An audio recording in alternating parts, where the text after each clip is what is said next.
é sobre cabelo. E o vídeo de hoje é sobre pornografia. E, ok, eu sei, eu já fiz um vídeo no passado, você já assistiu vários vídeos sobre esse tema, em todo lugar tá falando sobre isso. Eu quero fazer algo diferente dessa vez, ok? Eu quero citar o quão a pornografia é a cartada genial do demônio. No mundo existem muitas formas que você tem pra pecar, mas nenhuma delas é tão sofisticada como a pornografia. Ela é viciante como o crack, popular como a maconha, fácil como tirar doce de bebê, mas é acessível igual a água.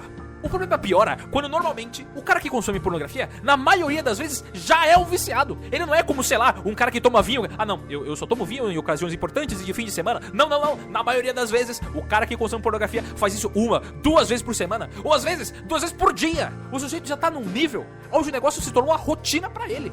Mas o problema não para por aí. Isso porque quem é vítima desse vício é acuado a tal ponto que ele não consegue falar que ele tem. Veja, um viciado em drogas não tem vergonha de falar do seu vício, porque se ele não falar pra ninguém, ele não vai conseguir sair desse problema. Mas o que acontece é que o viciado em pornografia não só tem vergonha do que ele faz, como disfarça o máximo que consegue. Ele fala, gente, cai no pecado da luxúria, sendo que dentro da palavra luxúria cabe, sei lá, 5.000 pecados diferentes. O que ele faz é tão vergonhoso que ele não tem capacidade de falar o nome. É como se no interior do cara que consome isso, ele visse com clareza que o que ele está fazendo é errado, é extremamente vergonhoso, mas ele é incapaz de ir contra a vontade dele. Ele só não consegue, ele não consegue. A vontade dele é como se fosse soberana naquele momento. Mas calma aí, as coisas vão piorar, ok? Porque o consumidor de pornografia tá como que no meio de um furacão. Ele tem um vício sério, que destrói a mente dele, prejudica interações sociais, traz problemas psicológicos e a longo prazo resulta em disfunção sexual. Ele tá ferrado. Ele então tenta parar, consegue por, sei lá, 1, 2 semanas, depois ele fracassa miseravelmente e vive então o tempo todo num contínuo estado de agonia constante. Porque ele sabe que, como pornografia é um pecado mortal, se ele morrer, ele vai pro inferno. Ou melhor, pra ser caridoso, ele tem grandes possibilidades de ir para o inferno. Mas ninguém pode ajudar ele, porque ninguém pode saber do vício que ele tem. Veja, eu falei que era a cartada perfeita. O diabo vai levando pessoas pro inferno e ninguém vai saber como. Ele coloca na pessoa um vício que ninguém pode saber que ele tem, que ele alimenta esse vício quase todos os dias, constantemente, e que esse vício ainda é um pecado grave. Simplesmente a cartada perfeita. Há meses atrás eu li uma mensagem de uma pessoa dizendo que se eu escrevesse um livro, ela compraria na mesma hora. Então eu tinha pensado, ok, sobre o que eu deveria escrever? Sobre o que eu deveria tratar? Então, diversos temas vieram na minha mente, outros foram embora, mas outros temas ficaram na minha mente por muito tempo. Mas o que sempre esteve lá era o problema com a pornografia.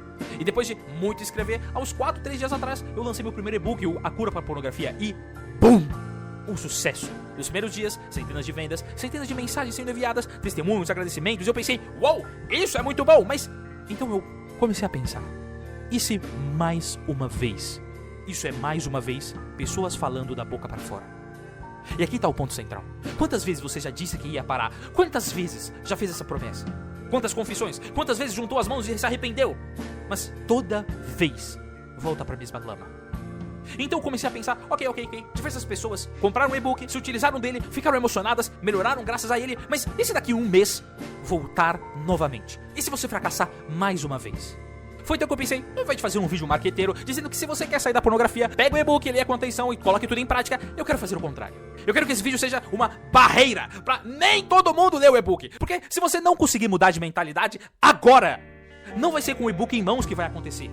Eu coloquei um negócio por 11 conto pra todo mundo conseguir comprar, mas dessa vez eu não quero que você tenha, porque não vai adiantar de nada. Se as coisas que eu vou falar pra você agora não conseguir colocar lucidez na sua cabeça, então eu simplesmente desisto.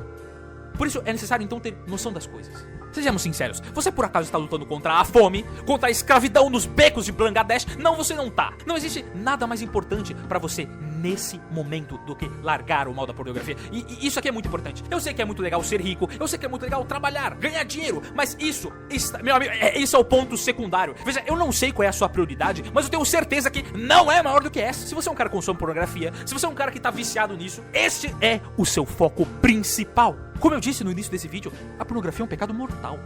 Se você morrer em estado de pecado mortal, você vai para o inferno. E isso aqui é ponto pacífico. Será que você ainda não acordou? Ei, não existe batalha mais importante pra você do que essa, neste momento.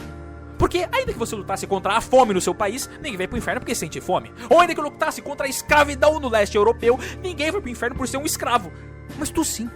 Você vai pro pecar mortalmente todos os dias. Parece que as pessoas se esqueceram que essa é a batalha mais importante. Se tem algum pecado mortal que você comete, então a sua batalha mais importante é combater este pecado mortal. Ponto. Se uma bomba nuclear fosse atirada no Brasil, isso não seria um problema maior do que você em estado de pecado mortal. Mas o que vai piorando é que o sujeito, por ser rodeado de pessoas que não são católicas ou que são católicas de BGE, começa a escutar: e Deus vai te condenar por uma coisa tão boba, e que todo mundo faz, o que, com todo respeito, é um absurdo. Ainda que o meio que você está inteiro cometa todo tipo de atrocidade, isso não faria a atrocidade ser menor só porque ela é socialmente aceita no meio que tu vive. Ou a traição deixa de ser pecado só porque tu tem vários amigos poligâmicos. Ou o roubo deixou de ser pecado só porque, você tá no Brasil, aqui tem um jeitinho brasileiro, você precisa levar vantagem em tudo, não é mesmo? Pronto, agora que uma parte de vocês já se irritou, podemos continuar com a próxima parte, que é sobre você. E veja, aqui se concentra a parte mais importante. O homem foi criado para Deus e não descansa enquanto não estiver em Deus. O homem, quando cai, não somente na pornografia, mas em qualquer outro pecado, é uma tentativa do homem de suprir um vazio que não vai ser preenchido. E por isso, o homem deve reconhecer a sua dignidade e se afastar da lama. Note como nos casos de estranheza, ver uma criança falar palavrões. Porque até o mais insensato dos homens consegue ver que a pureza, a dignidade de uma criança pura e inocente não combina com a vulgaridade, a pequenez, a maldade de certos palavrões. Isso acaba nos causando escândalo. E na pornografia ocorre a mesma coisa. É um pecado tão baixo, tão pequeno, que quando o homem se acostuma a fazer isso, só mostra a sua própria baixeza. O homem se rebaixa em tal nível que ele não comete nem pecado com outro ser humano, mas com si mesmo. Ele é um mal para si mesmo. Ele não consegue ficar sozinho. Ele é um homem que não consegue conviver com o próprio ser, porque é um sujeito dividido entre o que ele deve ser, a sua dignidade, a sua força, o local onde deve chegar, e os desejos dele que jogam ele para um lado, para o outro, como se fosse um brinquedo, uma peteca. Ele é um bicho. É como se na sua mente a paixão de Cristo se apresentasse novamente. De um lado, o desejo incessante que ele tem, que ele não consegue controlar de jeito nenhum, e do outro, a consciência. A consciência dele, que denuncia a ele esse erro tremendo que ele está cometendo, que ele não deve fazer isso. As duas forças então entram em choque. De um lado, Barrabás, e do outro, Jesus. Onde ele continuamente grita todas as vezes: queremos Barrabás. E quando sua consciência, vendo que ele acabou de tomar sua decisão, optou pela sujeira, pela baixeza, pelos vermes, ela então pergunta: que hei de então fazer a Jesus que se chamou Cristo? E o homem é obrigado a repetir a cena do Evangelho: seja crucificado.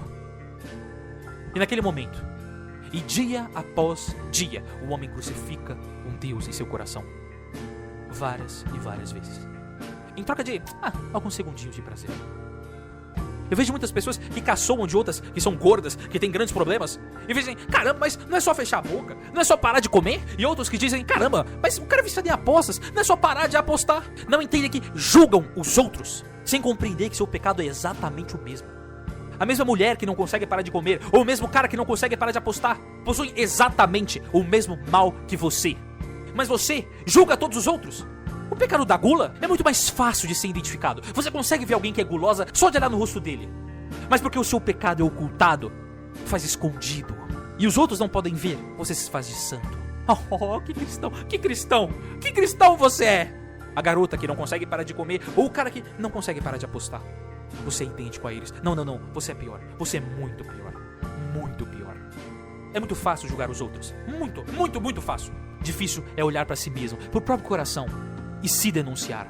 Pois é aí que começa o princípio das boas obras. No catecismo, curiosamente, na parte sobre o sacramento da confissão, existe uma frase belíssima que diz algo como: destrói o que você fez, para Deus poder salvar o que Ele fez. Era para a multidão dos seus pecados te fazer mais humilde, fazer você colocar os pés no chão, e não te fazer mais orgulhoso, mais prepotente, mais julgador dos outros. E apesar de tudo isso, da lama em que você se encontra, da perversidão que é a sua mente, do julgador hipócrita que você é, eu não sei como, eu simplesmente não sei, eu não sei como, esse Deus ainda te ama. Impressionante. É impressionante. Eu não sei como Ele ainda ama você, e nem sei como Ele ainda me ama.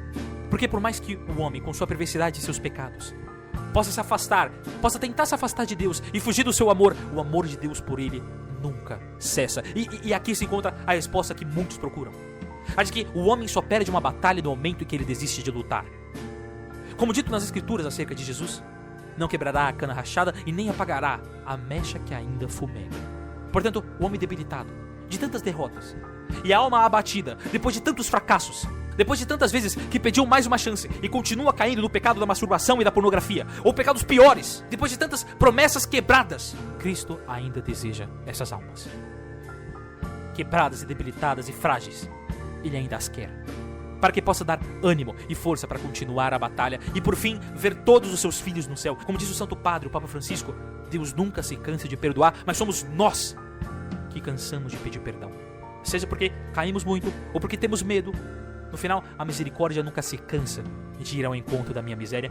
Essa é a hora de lutar. Essa é a hora de dar um fim nisso. É isso que eu queria dizer. O link do e-book que eu fiz, A Cura para a Pornografia, tá aí na descrição. Eu deixei ele por 11 conto para geral poder pegar. E aqueles que não tem condição nenhuma, que realmente não tem condição, não tem problema, manda mensagem pra mim no Instagram, que eu tô distribuindo várias cópias de graça pra aqueles que realmente não conseguem comprar. É basicamente isso. E tchau, tchau. É hora de lutar.